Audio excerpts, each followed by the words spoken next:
please subscribe and don't forget to press the bell icon to get notified whenever we upload a new video.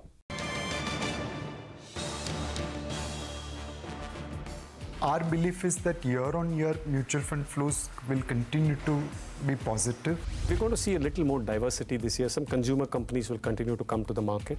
Tata Sons have scored a victory in the NCLT. The NCLT has basically dismissed the petition that was filed by the Mistry camp. The most important factor in choosing an investment is actually the growth of that company.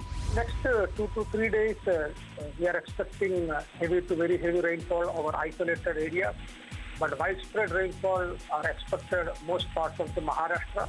So we started the week on an upbeat note, and not just that, actually, Asian peers also doing extremely well. To the front line, indices up about 0.7%.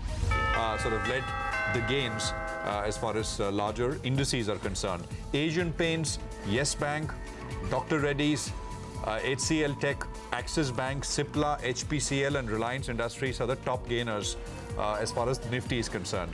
And there are more. I mean, it's a long list today. Dalal Street rises in tandem with the world. Sensex nears 36,000. Nifty gains over 80 points thanks to a secular rally. Banks, pharma, autos all lead from the front. Short covering bounce across mid-caps. Mid-caps, the index, the mid-cap index gains nearly 300 points. Two stocks advanced for every declining stock. Hexaware, Reliance Infrastructure, Max Financials, Graphite were some of the top gainers. Inflow into equity mutual funds dropped by 32% in June. Balanced funds also witnessed a decline of 44% compared to the inflow in the earlier month, that's May. The Nifty Bank Index gains over 250 points, led by Axis Bank, Yes Bank and Federal Bank. IndusInd Bank slips ahead of its first quarter earnings report. PSU Bank see an even bigger rally. Nifty IT Index ends with marginal gains even as TCS falls over 1% ahead of its first quarter earnings. HCL Tech and Mindtree lead the rally. Hexaware is just up and away. Well, those were the top 5 headlines from Dalal Street. Hello and welcome to Markets Today Talk Back. This is the show where we tell you all about 6 hours of the day's trading action in just 5 headlines. I'm Lata Venkatesh, with me my colleague Prashant Nair. Hi Prashant. Hi Lata. I mean, as you said, over the next 30 minutes or so, we will discuss what really drove markets, dominant themes, and of course the top 5 stories. Our guests will answer the questions that you send our way every day. And our guests today are Deepan Mehta and technical expert Ashwini Gujral. Thanks very much, Deepan and Ashwini, for being here on the show. Well, before we start the Q&A session, let's take a very quick look at how markets really fared in trade today. Start of the week and a good start on the front foot. Lata. Well, quite clearly global cues. I mean, Wall Street ended higher as if that was not enough. Asian indices saw a huge rally. I mean, Shanghai and Hang Seng ending 2.5% higher. Nikkei as well ending, 1.5% higher, and other indices about 0.5%. The common factor for all emerging markets was the dollar. The dollar index had fallen from, 95 just early last week to below 94, 93 and change. So that itself steadied the emerging market currencies and gave comfort to emerging market equities. At home, Indian traders had yet another positive ahead of a results season that's widely expected to churn out, some 17% revenue, 18% EBITDA, 20% earnings. So all that also making people probably cover their shots. So I don't know if there were people going out and taking fresh long positions. We will know only if this rally finds follow through. But it's very clear that there was a big short covering rally. Look at the nature of the stocks that have risen. It is not the titans of the world where already people have taken long positions. The stocks that rose were really, the not so favored ones. PSU banks rose a goodish bit. Private sector banks like, Federal, Karnataka, they've lost some 20% year to date and they recovered about 4 or 5%. So it's actually where there were, one suspects a great deal of short positions that we saw a huge amount of long positions. Of course, the favored ones like HEG, the graphite stocks were also favored. And of course, Hexaware was in an orbit of its own. But I'll leave all those details to you. You tell us. So mid-caps and small caps, I mean, the indices themselves really flying high. So the 2 indices will come up on your screen. Pockets of strength. coming up in energy, public sector banks and pharmaceutical indices. The three top, and there were many others. There wasn't one single loser as far as sectoral index goes. Heavies which did well. Yes Bank, Axis Bank from the private bank space. RIL rose. You had Dr. Reddy's and Son from the pharma space, and an IT name like an HCL Tech. Large cap IT. Mid cap IT is another story. I'll get to that in just a bit. It starts with essentially Hexaware, which did very well. It actually at one point was up 22%. It lost. So the adjustment, of course, is the last 30-minute average was up 14% by close. Sterlite Tech 9%. V-Mart is up, was up about 11%. V-Mart's had a fantastic last week again, so it's following up on that. Graphite and HEG, MFSL, Karnataka, Federal. Lata mentioned that earlier. KPIT was another mid-cap IT name which has done well. Time Technoplast. Infrastructure, road builders like Dilip Pilcon, Gayatri Projects, Indocount, which had fallen quite a bit from 120 to about 75 or so. That recovered. DCM Shriram, again, has lost quite a bit in value. That recovered in trade. There were a few losers, but nothing substantial. TCS lost about 1.5% ahead of results. AU Bank, technical reason, the lock-in for IPO investors is open. And Den Hathaway and a couple of these MSOs lost ground once again. Lata. Okay, well, thanks for that details stock-wise. Let's get to our guest to find out the trends that will dominate the markets going forward. Ashwini, first to you. What do you make of the Nifty? It has crossed that 10,850 mark. So, time to go long. See, while it's ended higher, it's only higher by 2 points. But the texture of the market, the number of sectors, all sectors were up. Banks, IT, FMCG, everything went up. So that's a bit of a positive. Maybe, you want more confirmation on follow through. Sometimes what happens is that the market closes extremely strong or extremely weak at a boundary only to trap everybody who thought it's a breakout. So yes, you should have gone long, but 50-70 points is your stop. If we again start to break 10,780, then probably market has failed in showing follow through, as a lot of European markets are not showing follow through. So it's still the ball is up in the air. I think next 20-30 points will kind of prove that this is the real thing. Okay, so benefit of doubt with the bulls for now. To the second headline of the day now, it was short covering led bounce across mid-caps. The mid-cap index gained about 300 points, 2 stocks advancing for every stock which was lower. Hexaware, Reliance Infrastructure, Max Financials, Graphite India were some of the top gainers. Graphite stocks, generally had a good run. We caught up with Ravi Jhunjhunwala, Chairman and Managing Director of HEG, for his outlook as far as the graphite electrode prices are concerned, and of course their company-specific future plans. Listen in. Our actual prices, let's say 18 months ago, was in the range of $23, $24, $2,500. All I can indicate is that the current prices, by current prices I mean the prices that we have realized in the last quarter and the prices that we are likely to realize in the next 2, 3, 4 quarters, is at least 4, 5, 6x. Okay, that's Mr. Jhunjhunwala, quite bullish on the way electrode prices will go. And actually, anyway, Jefferies has put out a report saying they expect it to be $12,000 and $13,000 per ton over the next 2 years. So here's a question. Our viewer T. Radhakrishnan has written to us saying he has 50 shares of HEG purchased at 1,400 rupees. He has been holding it for 4 months. He says he's a long-term investor, but asks whether this is a price to hold or to sell. First to you, Ashwini. Okay, not Ashwini. Let's get to Deepan. Deepan, do you track graphite stocks? Would you want to give this a shot? Yeah, absolutely. I think that certainly the company has been doing exceedingly well. The sector has been doing well. And it's largely on account of the fact that US and Europe, they are seeing more traction as far as steel making to this electric arc furnace route is concerned. And this is a difficult industry with high entry barriers. Setting up new capacity also is difficult as far as electrodes are concerned. So I think they are seeing a nice cyclical upswing which may last for more than saying 6-8 quarters or so. before fresh capacity comes in. I think that companies' prospects look great over the next, at least next year or so. So the investor should remain invested and not book his profits. You may be surprised at the upside, which is still available in the stock. Okay, fair enough. Thanks a lot for that, Deepan. Here we come with the third headline of the day, an important one. Volatility in India's stock markets probably has made a slight dent into flows into mutual funds, especially equity mutual funds. In June, inflows into equity mutual funds were down by over 30%, making it the second monthly decline. Balanced mutual funds witnessed a worse drop.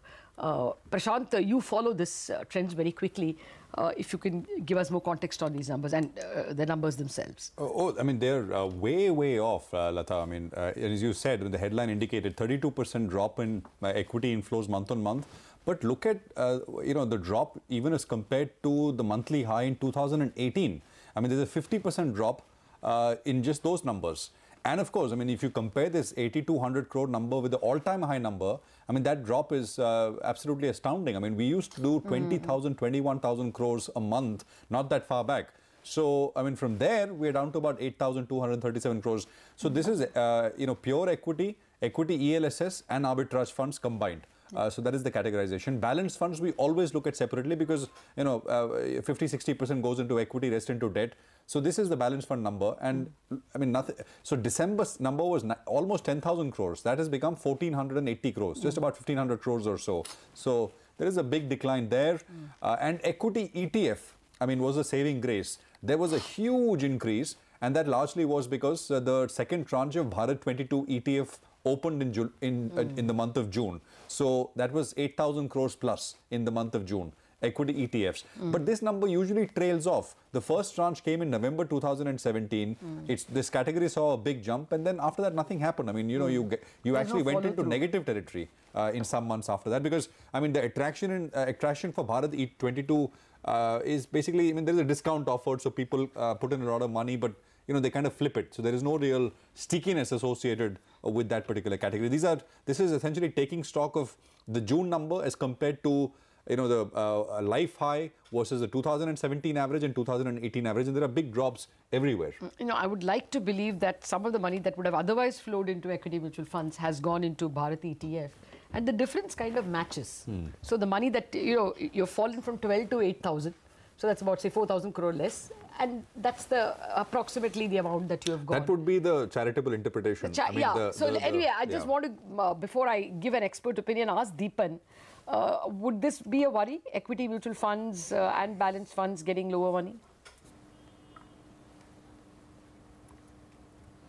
Yeah, absolutely, I think, and we have seen that effect on the stock market trends as well. And if this particular trend were to deepen further, which means that we get further redemptions and for lower flows into mutual funds, given the way the FIs are selling, then you could certainly have a liquidity issue for the stock market. So I think it's one number which has to be kept very closely in mind, and it's good of CNBC to bring it to the notice and track it as closely and report it in as threadbare as you have. So I think that this is something which must be watched very closely. As of now, there is no other alternative option for investing, which is why I think mutual fund flows should remain positive even for the next few months or quarters. But we cannot take the Indian investor for granted, and there could be situations where this number can deteriorate even further, and that could certainly pose problems for the secondary market as well as the primary market. Point. That's Deepan's view. Let's also listen to another expert, Nilesh Shah. After that, we're going to do a break. We're coming back with more headlines and more questions answered. We have now significant amount of money in Balance Advantage Fund category. As markets become cheaper, this fund starts moving money from debt into equity. So there will be limited amount of flows emerging as market becomes cheaper with investor behavior.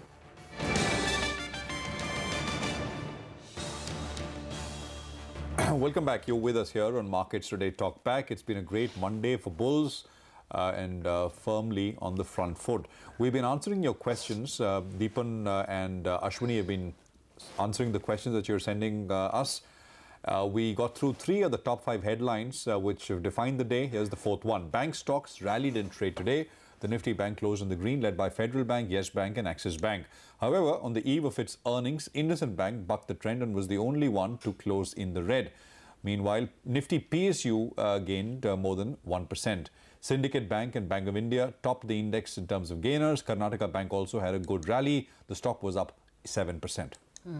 Well, it's a little spurious to try and find reasons. I mean, it's not as if the bond market was giving any fillip to the bank stocks, nor is it, usually when the rupee strengthens versus the dollar, it tends to be a good day for banks. It's usually bad for IT and good for banks. So there is generally a rotation. Beyond that, there was nothing really, any reason to buck up bank stocks so much. So probably you can call it a huge short covering rally. And in the case of private banks, maybe going on the front foot because the results season starts tomorrow with the IndusInd Bank. But it was not IndusInd, as Prashant pointed out, but Karnataka Bank, which did very well. And we have a question from a gentleman called V.N. Sharma. He is holding 5,000 shares of Karnataka Bank, purchased at 107 rupees. I think today it's 105. But he has been holding it for a year. So, Ashwini, what he's asking is, should he hold or should he sell? I think 1 year back, it went up to, I think, 170. See, this is not your IndusInd Bank.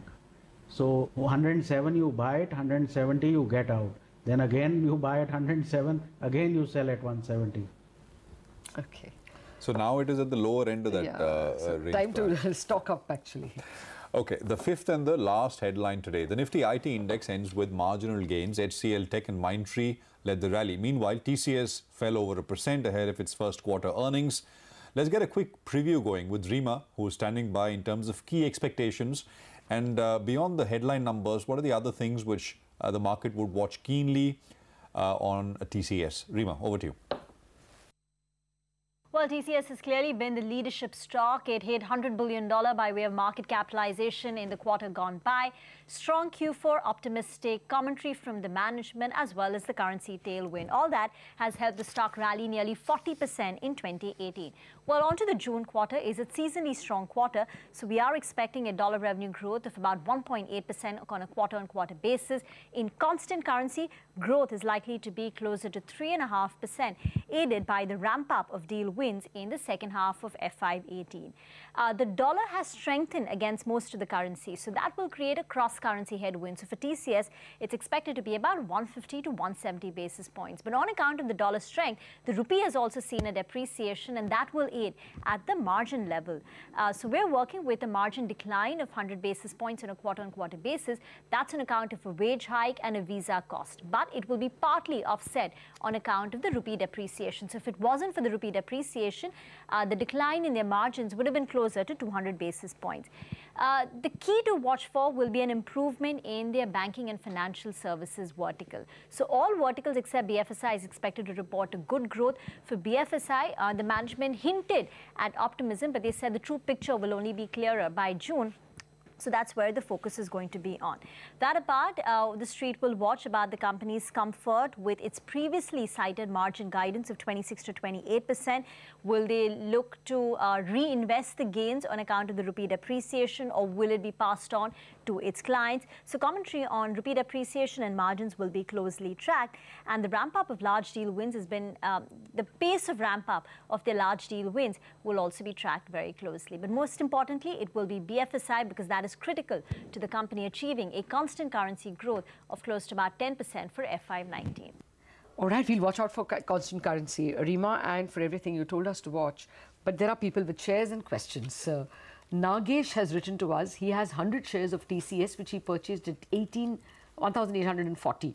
He says he's a long-term investor and is asking whether he should hold or sell. Deepan, your thoughts? What should one do with TCS? I think at least you should hold it until the results are out. And my view on software and TCS has been negative, but these stocks have been rallying so far.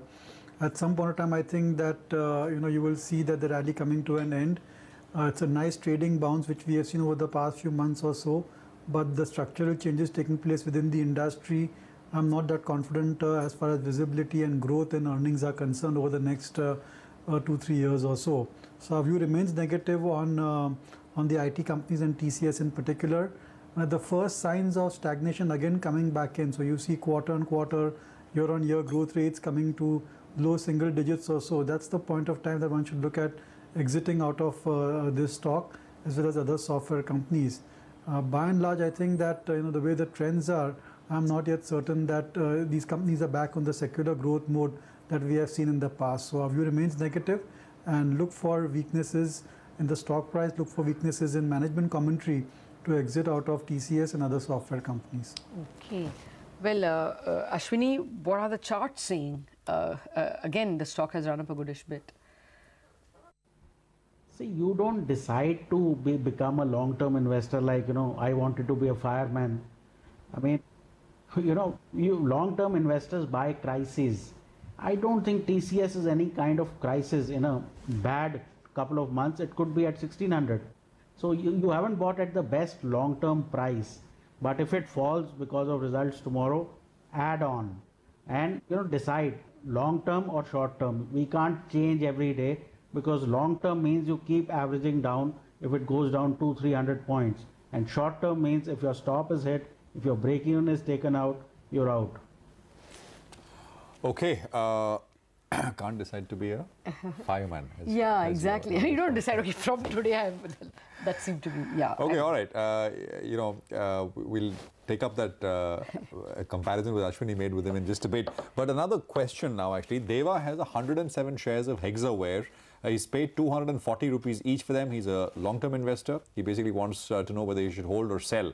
Deepan, what would you advise Deva do?